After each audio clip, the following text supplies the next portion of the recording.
The joke was supposed to disappear with the evening breeze. Instead, it changed two lonely lives forever. Looking back now, I still wonder how a single unfinished sentence could become the beginning of the greatest chapter of my life. I had no plans, no expectations, and certainly no idea that the woman living next door would answer a question I hadn't even finished asking. Sometimes destiny doesn't arrive with fireworks or grand speeches.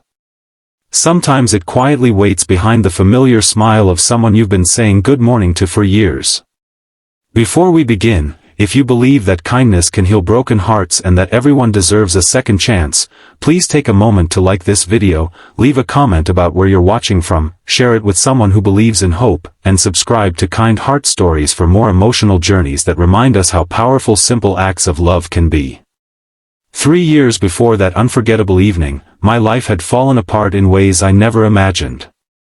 My marriage ended after years of growing apart, my father passed away only months later, and I buried myself in work because staying busy hurt less than coming home to an empty house. The little neighborhood where I lived became a place where I existed rather than lived. Every morning looked the same. Every evening felt longer than the last. People smiled politely, but nobody truly knew how heavy loneliness could become until it quietly settled into every corner of your life. Then a new neighbor moved into the house next door. Her name was Emma, a woman who carried boxes by herself with quiet determination and smiled at everyone despite looking just as tired as I felt. Over the following months, our friendship grew in the simplest ways. We never planned it. We watered each other's plants during vacations, accepted packages when one of us wasn't home, and exchanged homemade meals whenever one of us accidentally cooked too much. She had also survived difficult years.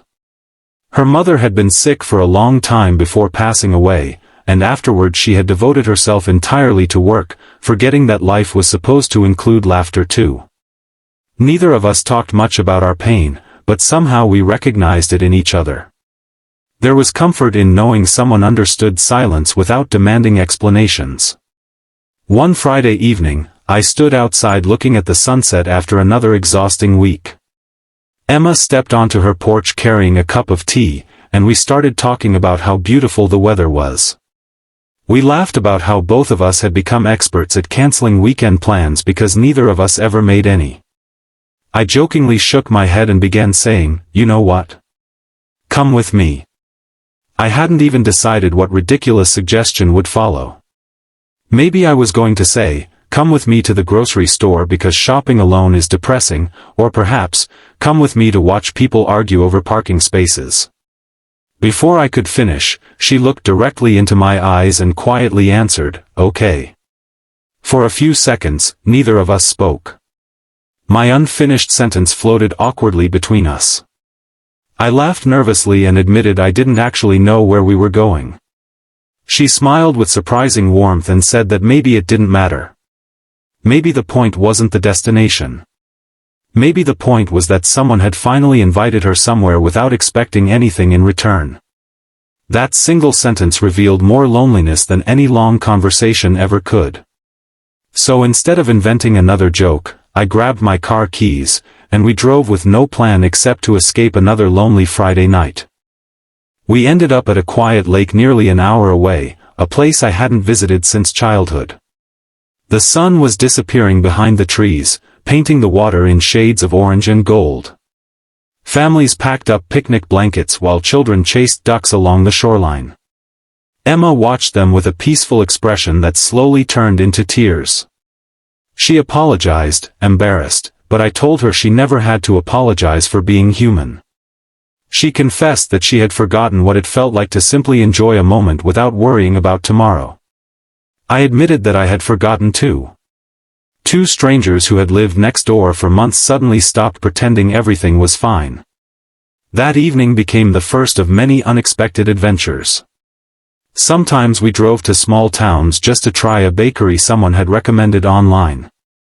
Sometimes we walked through bookstores for hours without buying anything. Sometimes we volunteered together at the local animal shelter because both of us needed a reminder that love could exist without conditions.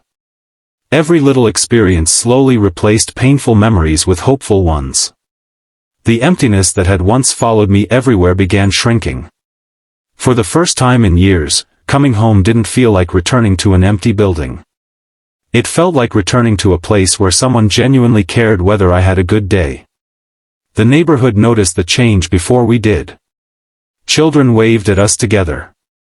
Elderly couples smiled knowingly whenever we worked in our garden side by side. One rainy afternoon, the widow who lived across the street quietly thanked Emma for bringing laughter back to my house. She told her she hadn't heard music coming through my windows since before my divorce.